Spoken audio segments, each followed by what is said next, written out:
You weren't the only one out there.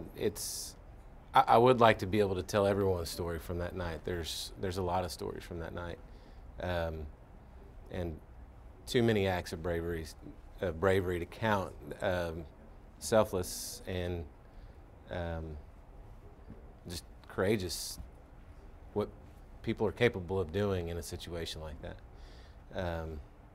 And my story is not. I know it's been the focal point of this incident, but I just believe personally that it pales in comparison to what some of the other people did that night. And so you don't like to talk about yourself, but how nice is it this exists? I'm very honored and I'm very proud to accept this award. It's every award that I've received has been special in its own way, but this one coming from Senator Cornyn and the United States Congress, it's just a kind of a level on its own. So I'm very honored to accept this award. Could you kind of tell us from your perspective, was it the call saying this guy's out there shooting up buildings, or just take us through what you went through that evening or morning, whatever it was? It was just it was Thanksgiving night, and it was a very slow evening. There was a home football game, so there was we had a greater number of horses down there than we normally have, just to prepare in case something were to go on with the crowd that comes in for that game. And there wasn't a whole lot of out of the ordinary things going on that night. Matter of fact, we went to Threadgill's that night and ate dinner because most people are closed on Thanksgiving, but thankfully Threadgill's is one of the ones that stays open.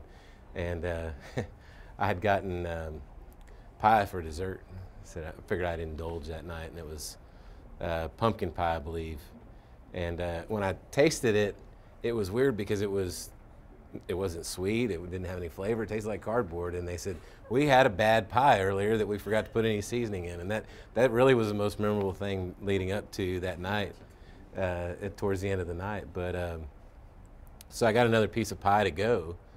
I didn't eat it at the restaurant, and I have no idea what happened to that piece of pie.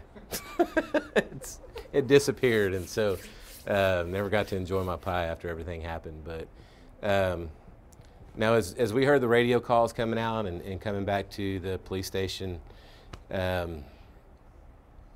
we got here and started getting off our horses and just dealing with the tack and stuff that's on the horses to prepare them to transport them back to the main or to the barn. And when he started shooting, there was no lapse of time where we thought, what is that? It was very obvious. It was very loud, high caliber automatic gunfire, very close to us. The first thoughts running through my mind were it was just going to be kind of a car with some people in it shooting at things, and they were going to come right next to us as they left after they fired off a couple rounds.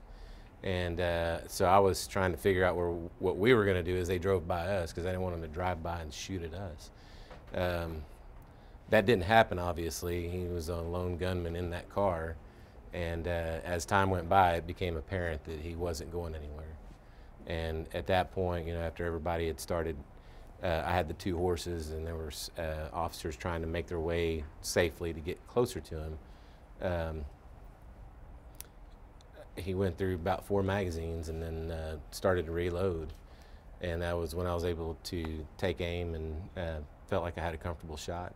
So from your perspective, was he standing at the bottom of the stairs pointing at the front doors firing away, or can you go into From that my at all? perspective, as he was firing, he would shoot it. He was next to his vehicle. He would shoot at the front door of the main, and the muzzle blasts were 3-4 feet long. You could see at nighttime just the fire coming out of the end of the barrel.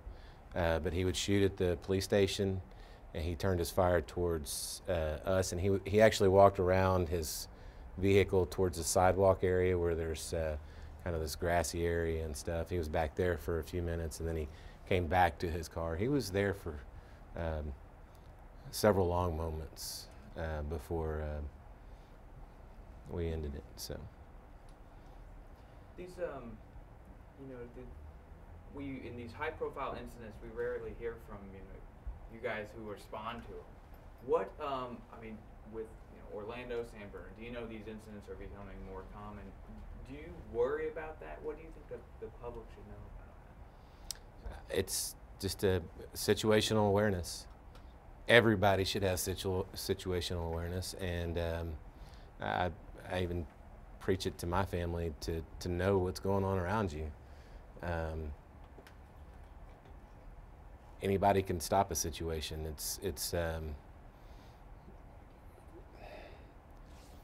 It's not how you end the situation, but if you don't take the fight to them when this thing starts, then they're going to keep going. And so people need to be aware of what's going on around them, and we need to accept the fact that this could happen at any moment, at any time, anywhere. So the police officers that are trained to handle these situations are professionals. This organization that I work for, I can speak personally to tell you that our training and our experience, the people that work here, the commitment, and just the love of this community. We have an outstanding police department, and I believe Austin is as safe as any city in America, if not safer. The support that we receive from our elected officials here in Austin, from City Council, and with Senator Cornyn's recent acts that he's doing, continues to support and build the strength that we have to protect the city. The more presence that we have and the more tools of the trade that we have, the more effective we're going to be at responding to something quickly and effectively and ending that episode. You bring up your family. How have you guys grown since that incident after something like this happens? Just it's